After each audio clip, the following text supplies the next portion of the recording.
আসসালামু আলাইকুম, welcome to my channel Nasima's kitchen. আজকে আমি তৈরি করব মৌসিমের ভর্তা। মৌসিমের ভর্তা তৈরি করার জন্য আমার যা যা লাগছে, আমি 5টা সিম নিয়ে নিয়েছি। এটাকে মৌসিম বলে, কাঠসিম বলে, কাতলা সিম বলে, পাহাড়ি সিম বলে। লাগছে এখানে আমার 5টা চিংড়ি মাছ। এভাবে আমি ধুয়ে পরিষ্কার করে নিয়েছি, খোসা সহ নিয়েছি। আর এভাবে কেটে এখান থেকে ময়লাটা ফেলে দিয়েছি। আপনার ইচ্ছে করলে ছোটো সাইজের চিংড়িও নিতে পারেন। লবণ স্বাদ মতো, 5টা রসুনের কোয়া, 8-9টা কাঁচামরিচ, বড় সাইজের একটা পেঁয়াজ আমি মোটা মোটা করে কেটে নিয়েছি। আর লাগছে ফ্রেশ ধনিয়া পাতা। বিসমিল্লাহির রহমানির রহিম। আমরা সিমগুলো আগেই ধুয়ে পরিষ্কার করে নিয়েছি। এখন আমরা সিমের দুই পাশ থেকে এভাবে মাথাটা কেটে, সিমের দুই পাশে 2টা শিরা থাকে, শিরাগুলো আমরা বের করে নিচ্ছি প্রত্যেকটা সিমেরই। এই সিমটাকে এক এক এলাকায় এক এক নামে বলে, কিন্তু খেতে দারুণ স্বাদের।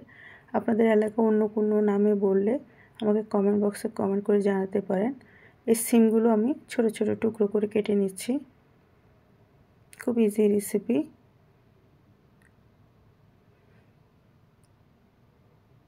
চুলে একটা প্যান বসিয়ে দিলাম, এখন আবার সিমগুলো দিয়ে দিচ্ছি। দিয়েছি সিদ্ধ হওয়ার জন্য পরিমাণ মতো পানি। পানির সাথে নেড়েচেড়ে আমরা সিমগুলো মিশিয়ে দিচ্ছি। এখন আমরা ঢেকে দিব 4-5 মিনিটের জন্য।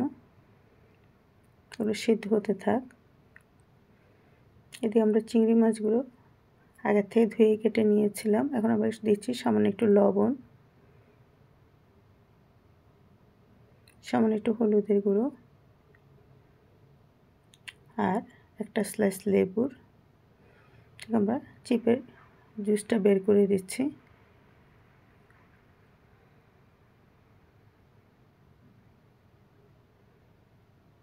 হাত দিয়ে ভালোভাবে মেখে নিচ্ছি মাছগুলো।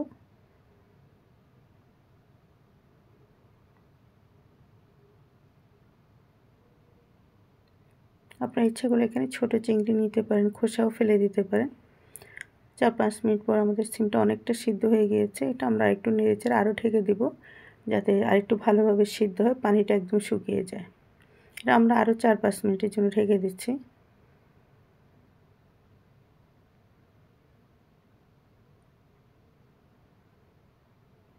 সিমগুলো সিদ্ধ হতে থাক।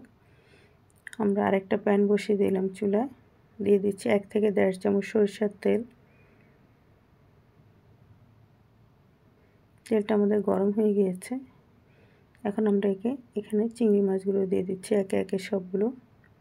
চিংড়ি মাছ ভাজতে বেশি সময় লাগে না।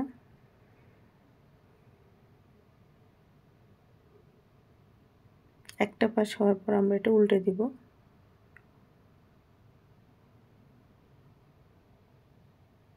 চিংড়ি মাছগুলো উল্টে দিচ্ছি।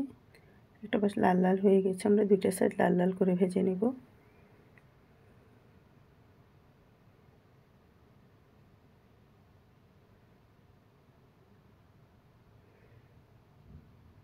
চিংড়িগুলো ভাজা হয়ে গিয়েছে। আমরা এখানে রসুন কোয়াগুলো ভেজে নিব। রসুন কোয়াগুলোর গায়ে একটু দাগ দাগ হয়ে যাওয়ার মতো ভেজে নিব।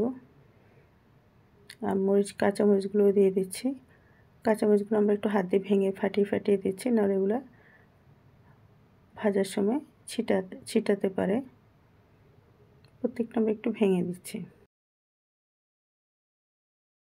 রসুন, কাঁচামরিচ, চিংড়ি আমরা সব কিছু ভালোভাবে নেড়েচেড়ে একদম দাগ দাগ করে ভেজে নিচ্ছি। রসুনের গায়ে দাগ দাগ হয়ে গিয়েছে, মরিচগুলো দাগ দাগ হতে শুরু করেছে গায়ে।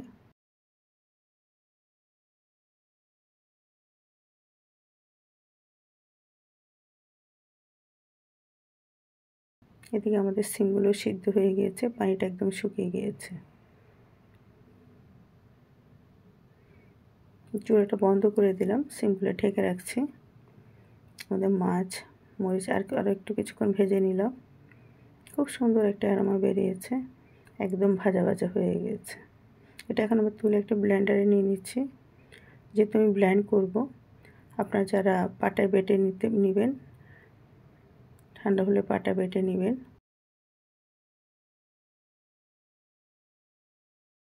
ঠান্ডা হওয়ার পর এটা আমি ব্লেন্ড করে নিব। একই প্যানে আমরা সিমটা যেগুলো সিদ্ধ করেছিলাম একটু সটে করে নিব, এতে ভর্তার স্বাদটা অনেক গুণ বেড়ে যাবে। সিমগুলো আমাদের সটে করা হয়ে গিয়েছে, আমরা এগুলো তুলে নিচ্ছি।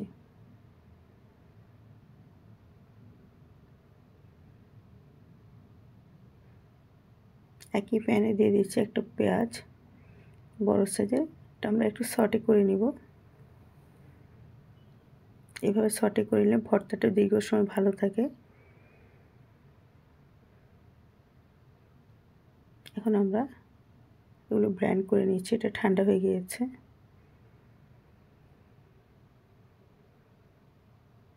আমাদের চিংড়ি মাছ, রসুন, কাঁচামরিচ ব্লেন্ড করে নিলাম। এখন এর ভিতরে আমরা দিয়ে দিব সিম,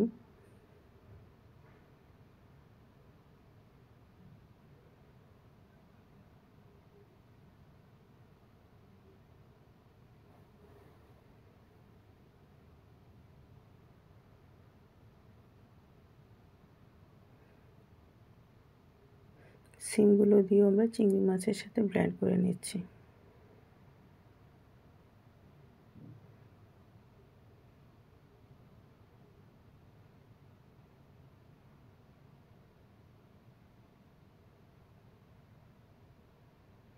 আমাদের চিংড়ি মাছ ব্লেন্ড করে নিয়েছি।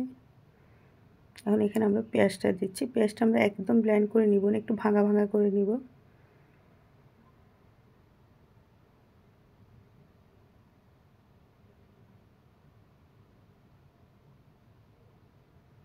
এখন দিয়ে দিচ্ছি ধনেপাতা,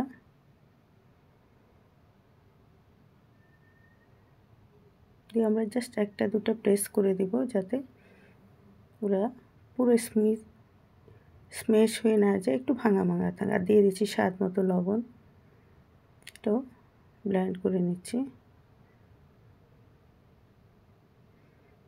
আমাদের ধনেপাতা পেঁয়াজটা কিন্তু একদম স্ম্যাশ হয়ে যায়নি, একটু ভাঙা ভাঙা হয়ে আছে। ভর্তা রেডি। আর আমরা চামচ দিয়ে একটু মিশিয়ে দিচ্ছি সব উপকরণগুলো যেন ভালোভাবে মিশে যায়। আমরা একটা সার্ভিং বলে সার্ভ করে দিচ্ছি।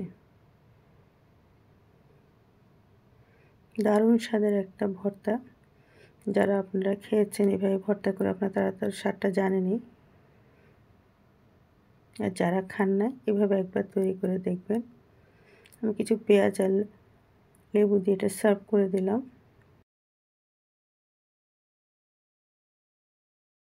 গরম গরম ভাতের সাথে এই মৌসিম এই ভর্তাটা থাকলে আর কিছুই লাগবে না। দারুণ স্বাদের এই ভর্তা, এভাবে একবার তৈরি করে দেখবেন, ভালো লাগবে ইনশাআল্লাহ।